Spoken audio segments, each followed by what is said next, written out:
Hi, welcome to Bad Music Taste and Other Ways to Ruin Your Life. My name is Dominic. And my name is Sam.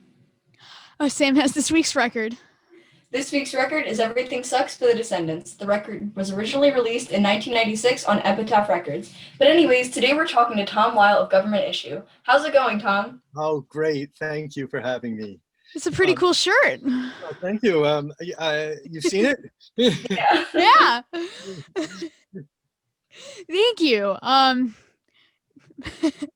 You are a vinyl enthusiast, and me being a beginner State the collector. least. Here, I'll move the camera a little bit. There you go. So, me being a beginner collector, what would you say the top 5 essential records I need to have and why? Oh, buy what you want. Buy what you like. And don't hesitate. That's the thing. If you see a record that you want, don't, I should I get it? Should I not get it?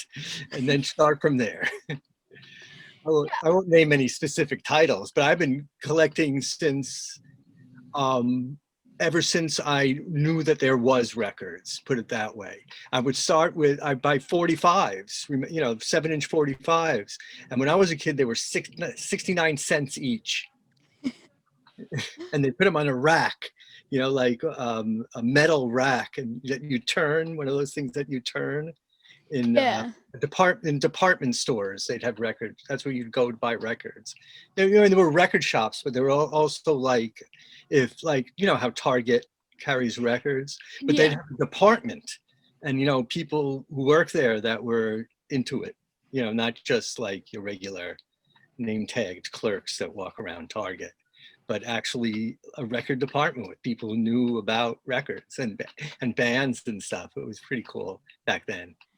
Yeah, my dad was collecting records for a while. Well, still is. And then one Christmas he got me a record player and got me into it. Cool. So cool. That's great. My parents' records were not cool. I had to start from my stuff, but I would ride my bike to buy records, to go to the store to buy records. That's when I started, before I could drive. The closest record store that I know of is like 30 minutes away. Yeah. Kind of sucks. A car? Yeah, that's far.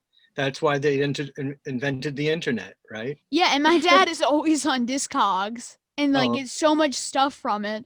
It's like every day he texts me and is like, "Hey, so I'm expecting a record later." He doesn't even have to text us. It's like my mail carrier probably one outside. My mail carrier should wear a Santa suit. Yeah. He's bringing me gifts. It's great. Really into it. So you review audio equipment for enjoythemusic.com, but what began your interest in the technical side of things? Well, I'm not a technical guy. I never was. A lot of the writers, a lot of the people I write who are on staff also, came from the technical side. A lot of them are engineers and things like that. But I don't know. I can use a soldering iron, but that's about it. But I always say, like, a piece of equipment could be made from parts of a ballpoint pen held together with duct tape. And as long as it sounds good, I'll give it a good review. So that's where I go. I listen. But I started doing that in 1992. Reviewing, but I was into audio since high school, maybe junior high, what they call middle school now. Then we called it junior high school. They don't do that anymore. Yeah, and we just moved past junior high. Now we're going to high school. Congratulations! There you go. I was in a band then too. I was in band. I was probably in a band before. At about the same time I started collecting records, and we practiced in my parents' basement, and they liked that because my parents knew where I was, so they'd rather do it there than somewhere else. Yeah, and I play a bunch of different instruments, and I'd like to play in a band, but I don't know pretty much anybody else that's into the same music, and if they are into the same music, they don't play an instrument. So do it yourself on Garageband or something. Yeah. Do it yourself. Yeah, and we have a little studio in the basement with like the drums mic'd up and like an amp. Oh, your dad was into that, or? Yeah, Oh, yeah. cool. Oh, all So right. then we got like a bunch of that stuff, My like an parents, audio interface, like my parents weren't, on there. not at all. Uh, you know, I was that black sheep on the cover of Out of Step. Well, how did you get into it then? But I was born that way. I always wanted to do it. From the first record I heard, I was saying, I decided that's what I'm going to do. From the first record I ever heard, it was a Beatles record or something.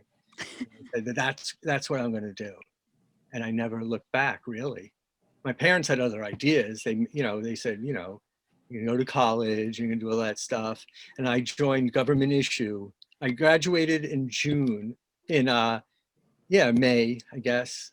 I graduated from college, and I was in Government Issue by October. So that was my career path out of college. So, because I didn't want to go to college. I wanted to, if they sent me to a music school maybe or something like that, that would have been cool. But I had music on my mind. That's where I went. If you do what you love, it won't be called work. That's my word to anybody who's young and just trying to decide what to do. I just noticed your hat. Very cool. I've worn this hat in every interview except I know, one. but I never saw it really up close. Except for one. I always been watching the interviews on my phone, so I haven't grown up like this.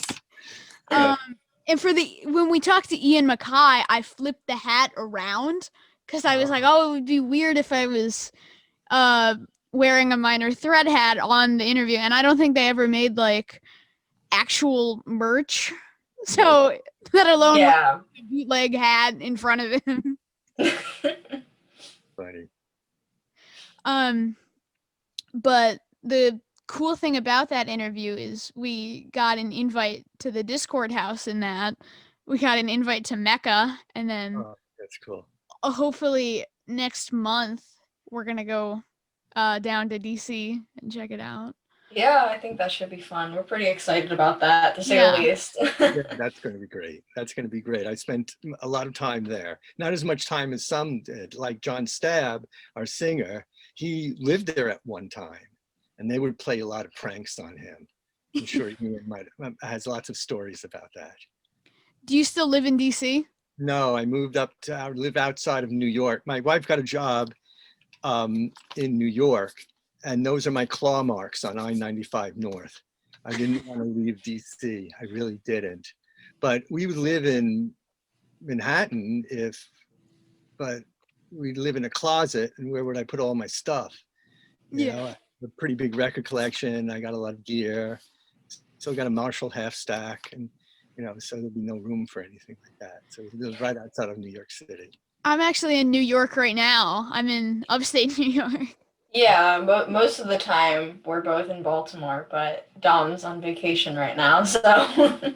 Yeah, every once in a while we'll go up to this cabin, and then my dad was like, hey, I'm thinking about going up there 28th to the 31st.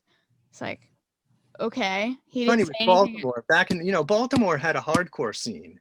Yeah. And DC had a hardcore scene, but they're very close to each other. What's like 45-minute drive or something like that from DC? Yeah, it's like minutes. And it might as well have been 3,000 miles away.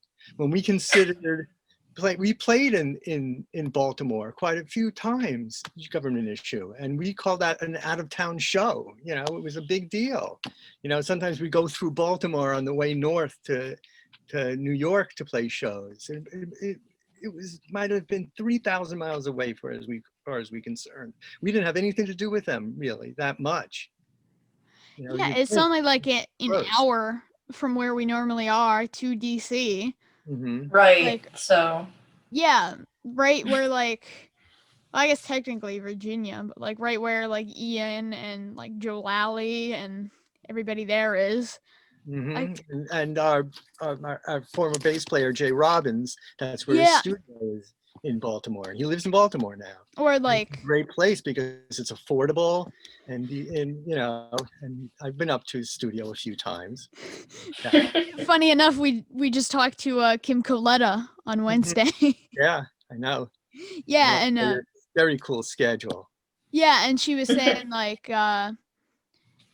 they practice in like Bethesda Mhm. and super So cool. here I am. Do you have any questions for me? You want to know some stories about John Stabb or anything like that? Because when Yeah. I joined the band, I joined as the bass player. And what happened was, it was Halloween 1981. That's October when I said that's when I joined.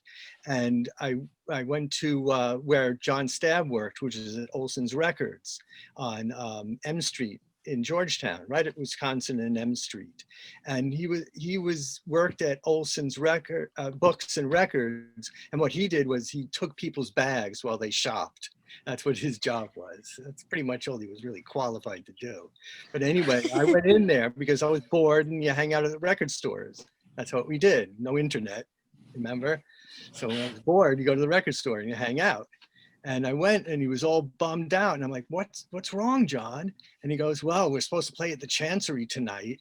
And our bass player, Brian Baker, left to New York to go see Fear on Saturday Night Live, Yeah. with all his friends. And I'm like, well, I know all your songs. I'll play bass.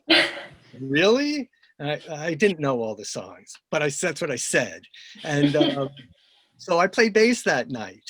And and then and then Brian, and he goes, now you're the bass player. Fuck, screw Brian. You know, he left us to go see Fear on Saturday Night Live with everybody. So I played the show, and I did okay. We kind of ran over the songs in the afternoon, so I knew them well enough. And it was a great show too. People were going wild, and it was packed. I mean, there's some photos of that too, and you can name all our friends in the audience, because back then that's who we were playing for, our friends, basically. But we packed the place. And then after that, John said to me, "Well, we forgave Brian. He's back in the band, but in a couple of months, our guitarist John Barry is moving to Bulgaria with his family." I'm like, Bulgaria? But his father worked for the government, so they went to Bulgaria. And that's when Brian switched to guitar, and I came in on bass. And that was about in December. We started playing our first shows because they played with TSOL at the 930 Club with that lineup. That was John Barry's last show. And that's when I was the guitarist. And I forgot why I told you that, but it's a cool story. So, Yeah, and then Government Issue did the live bootleg series, volume 1. So who was sitting on the tapes, and why did you guys decide to release them? after I switched, then Brian left to go reform Minor Threat, I was the guitarist. And a lot of bands in New York and LA and stuff, they have managers. Like the first question I get when I see people in New York to this day is they say, "Well, who is your manager?" I'm like, "Well, we didn't have a manager. We just did it ourselves, and or the record company or whatever," which is another long story. And I kind of took over then as the leader, I guess. I designed the logo, the Government Issue logo that we did, and I did the covers for the records, Make an Effort, Boycott Stab. I did the artwork for that. So it was, and I had a little hobby of taping live shows. So I have a tape library that's pretty kick-ass. On the Void record that just came out, well, not just came out, I guess a year or so ago, maybe two, the complete sessions, those 2 live songs are from my tapes. And I did it for Government Issue too. I would tape every show, no matter where we were.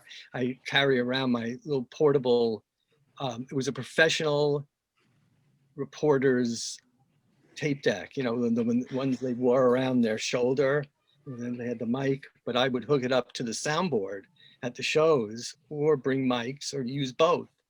And so those are my tapes wherever we went.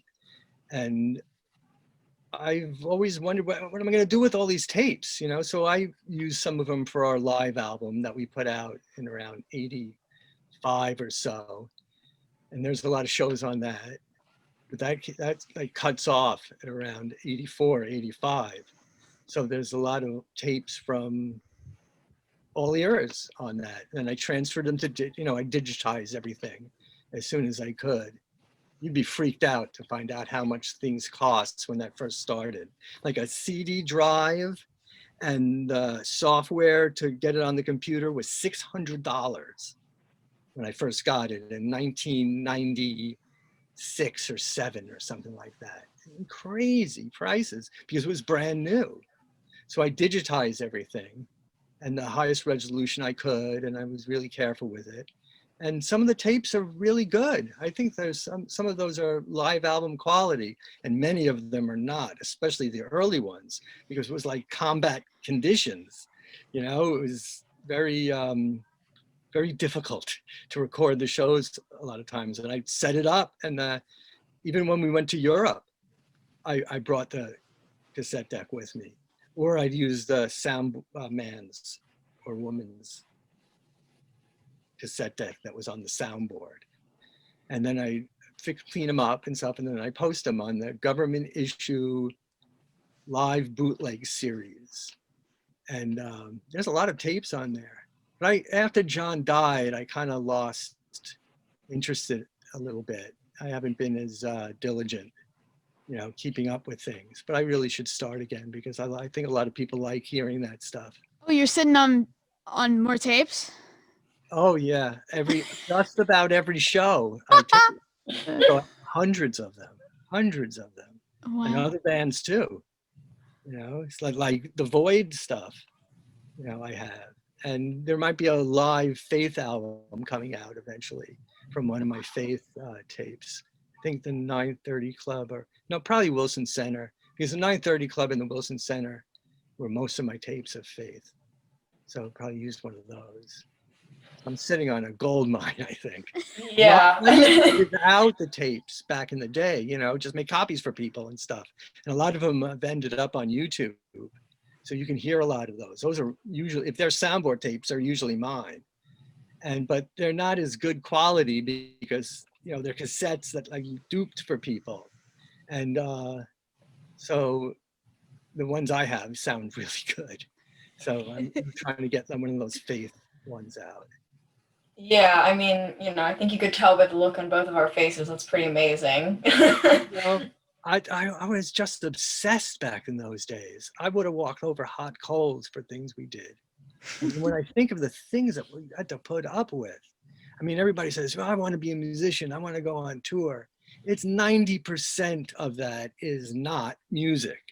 It's waiting at the border of Yugoslavia and Italy after traveling through the forest for 4 hours and then being held by the border patrol there who didn't speak any English. And these guys were right out of central casting with the bushy mustache and the tilted hat from Yugoslavia, which is now Serbia and Slovakia. So they divided it up after the 90s war. But they held us there for about 3 hours. And then at the end, when we had to refill out all our paperwork. We had something called a carnet, which allowed us to bring goods into the country without paying a tariff. You know, like all our amps and things like that, because, you know, we had gear. And so they made us fill out all the forms again, and then we filled them all out. And then they say, thank you very much, and start talking us into English again. They were just messing with us. And so great stuff like that. And I think Jay Robbins said, our bass player said, when I was in the band, I felt about every third show that I was going to die, because there was some of the shows, the violence and just all this, it's wasn't as organized, I should say, as it is today.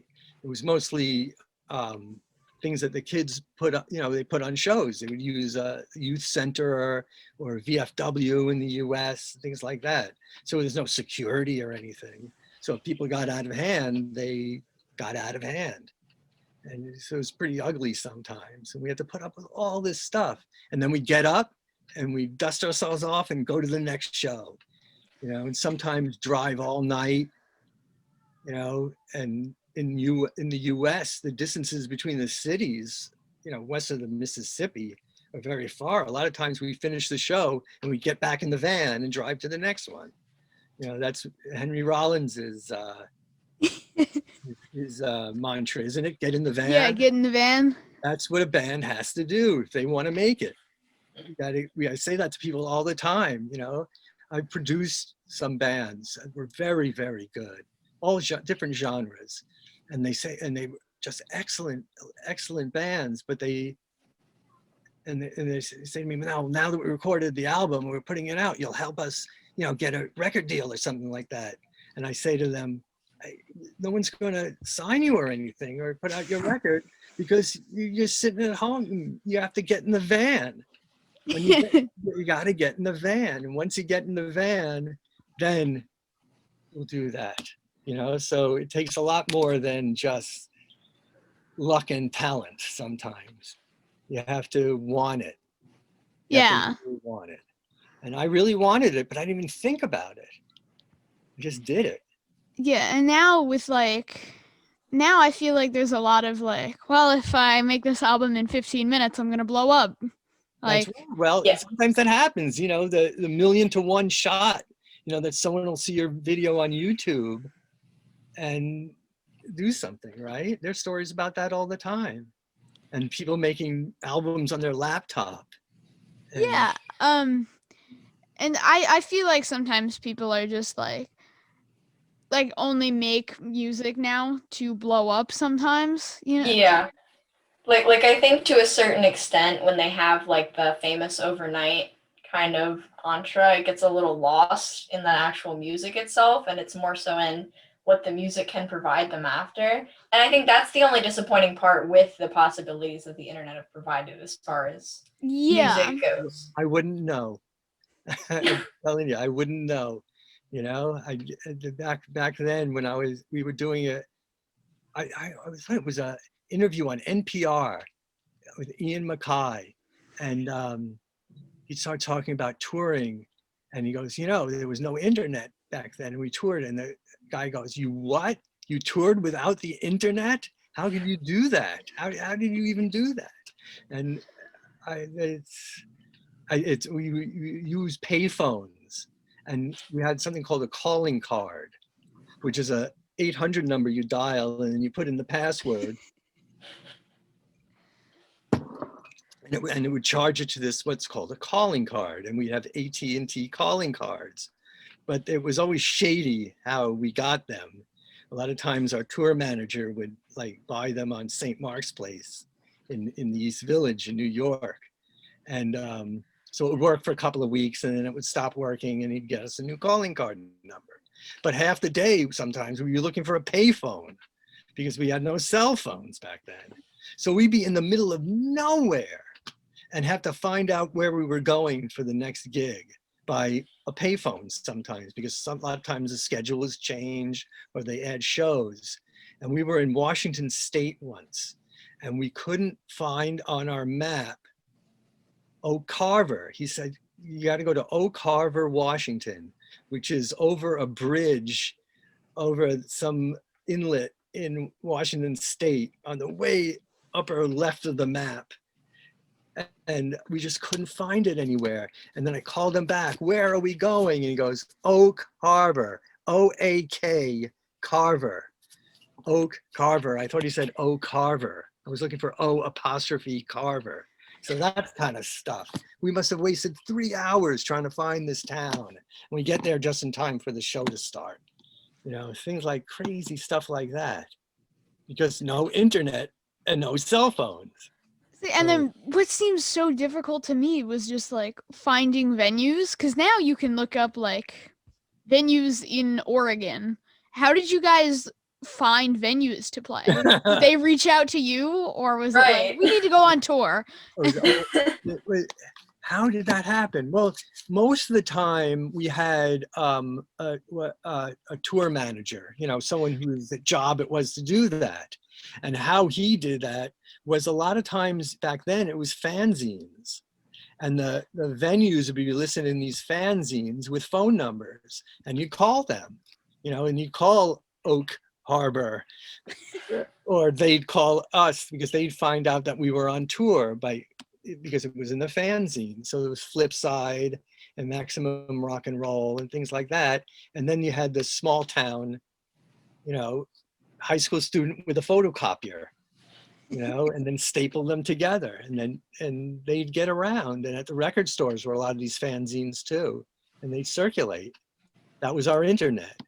That and tape trading is how people found out about new music too.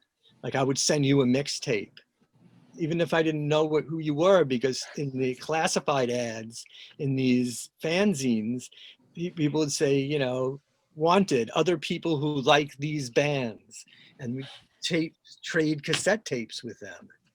So we managed, and that's how we found out about places.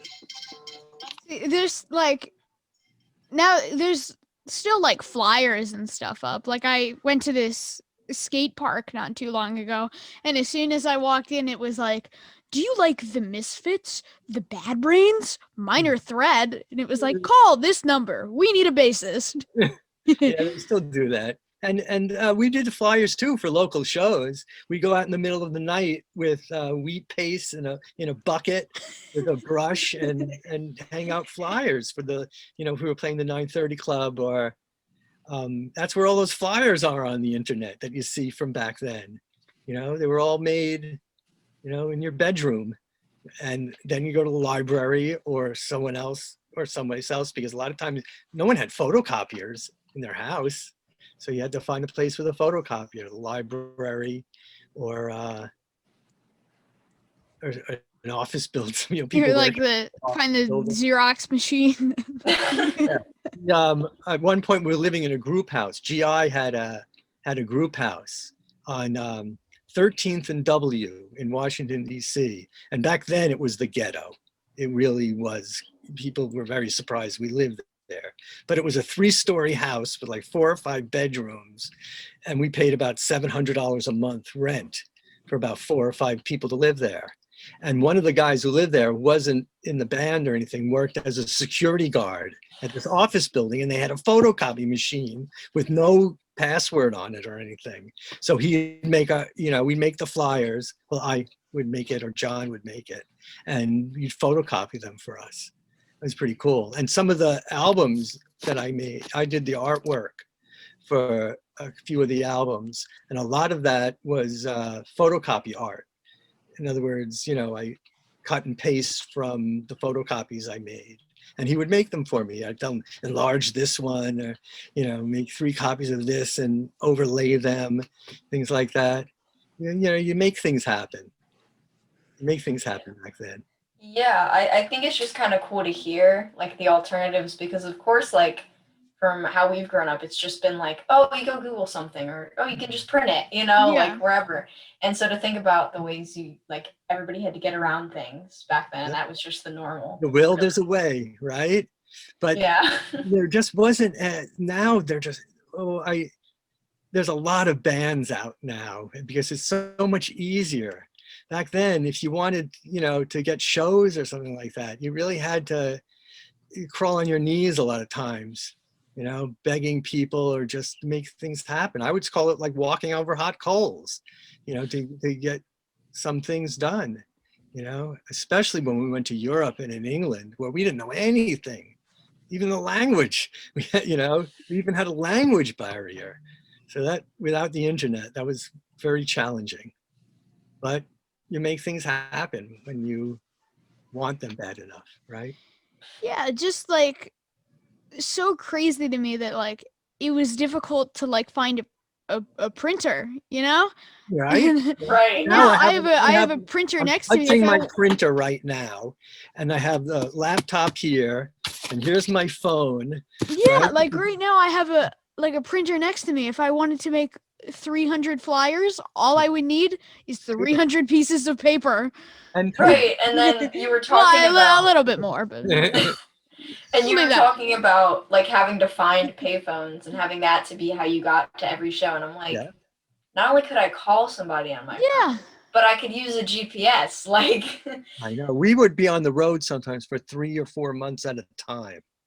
And we would, before we would leave, we'd go to AAA, you know, AAA, the Yeah. Automobile Association of America. We go there and they'd give us maps and things called triptychs, where you turn the page and every page is the turn left, turn right.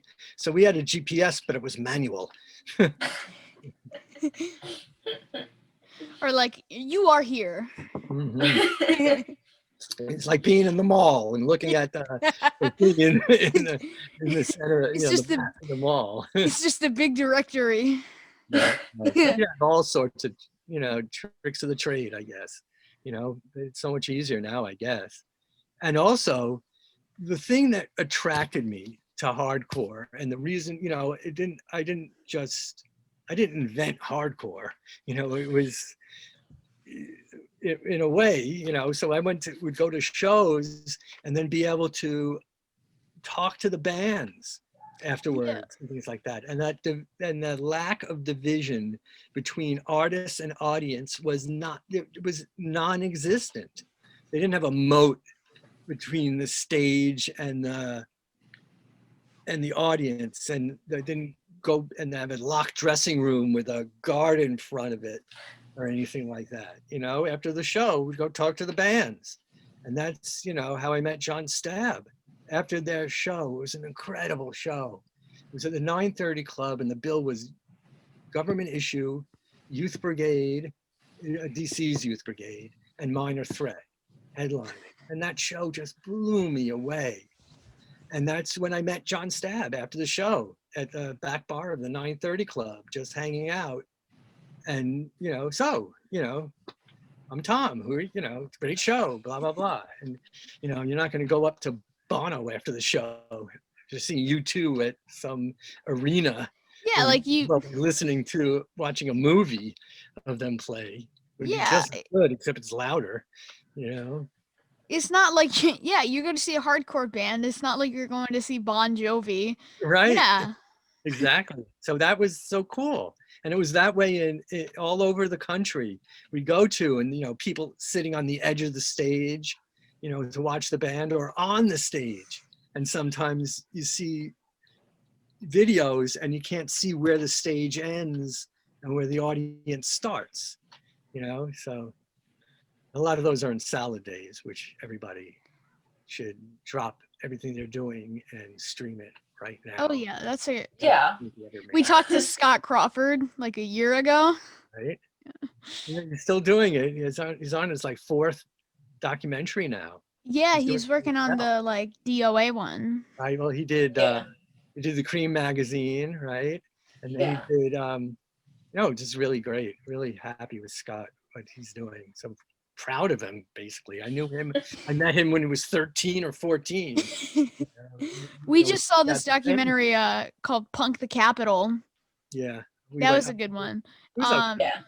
And when we they were doing a screening in Baltimore, when we went there, Jeff Nelson was there. Cool. He was doing a Q&A. So we like gave him our Ohio now still, I think. What? He lives in Ohio still, I think. Yeah, we like gave him our business card. Oh, cool. But yeah, like that's the other thing is like you don't just go to Q&As for like Iron Maiden. So no, never saw a Q&A with them, never met him after the show or before the show. We didn't hang out before it, and, you know, just a different world. Yeah, know? and like if you do somehow manage to like talk to Steve Harris, he's not like, let me show you around my house. Right. Like, Right. So it's very like there's no division, like you said. Yeah, I mean, How long is usually you edit this out? How long is the videos usually last for? Like Talking almost an somewhere hour. between like 30 minutes to an hour. You got enough time. I think you got enough stuff. Unless you got any other questions, anything you want to hear me, anything you want me to show you or anything, or I didn't, I didn't pull any records out or anything like that, to show you stuff. But I got it. I really like. I'm not a collector of records. There's. It's hard to explain because a lot of people like collecting records. I have probably about 10,000 LPs, but I'm not a record collector. In other words, I can't show you like all these different color vinyls from one title in different countries like that. I usually try to find the best sounding one. Yeah. And a lot of times those are pretty obscure records and they're really cool, like Japanese pressings and things like that. Yeah, I heard like this rumor somewhere that like black vinyl is going to sound better than color vinyl because they put carbon in black vinyl. Do you know, like, yes, I do. Is that just bullshit it or? Doesn't matter. It doesn't matter because vinyl, no matter what color it is, it has to be colored. So they might as well color it red, green, or black or anything. What determines the sound is what kind of vinyl they're using and how careful they are at making it. That's the only things that matter. In other words, if it's a good pressing plant pressed by people who care how it's going to come out, that's how it's going to sound better. What color it is doesn't matter. Back in the day, it did matter because they just didn't have the technology like to make a picture disc or something like that sound decent. But now it could be anything. It could be a picture disc, it can be other green and purple swirl. It's all going to sound the same depending on who makes it and how much care they put into it. That's what determines it. Too long of an answer? I'm sorry. No, I mean, we were curious. So. Yeah. Well, Tom, thank you so much for your time. I love talking about this stuff to people. Yeah. It makes me seem, I feel like sometimes I'm like, an old guy telling stories on the porch, or something like that. But it was, And that's the thing is whenever like people, if we talk to them, if then they like talk for a while, they're like, "Oh, I'm sorry, I just went on and on," and it's like it just makes our job easier, right? Like that's a good thing, One with Ian was very easy, wasn't it? Yeah, that was. You just started off. Sometimes I feel like if I watch too many of them, I'm going to start hearing the same things. But we have lots of stories to tell. He's always doing different, he's still doing it. I, gave up playing live, but I did it for like 9 or 10 years with Government Issue. And, Yeah, like right off the bat, he's like, so what's the significance of the record of the week? And we're like, yes. All right. Yeah, that's why I didn't ask you, because I already knew. And good choices. You have very good taste in music. Thank you. Thank you. We have a lot in common in that area. Me, it has distorted guitars. I like it, but Well, yeah, thank you so much. This is a lot of fun. Yeah, this has been great. You're gonna show it to me before you put it on. I'm just curious. I don't have to see it. We can email it to you if you want. Email it to me, or just use WeTransfer or something like that if it's too big of a file or something like that. Or all right. Well, thank you so much. You're welcome. You guys are great. I really like what you're doing. Thank you. Right. That's why I support my scene by buying a t-shirt, right? Yes, thank you. All right. Yeah. Bye-bye. Thanks a lot. Bye. If you have anything else you want to know, just shoot me a line. All right? Absolutely. Thank you. Right, bye-bye. Thanks again.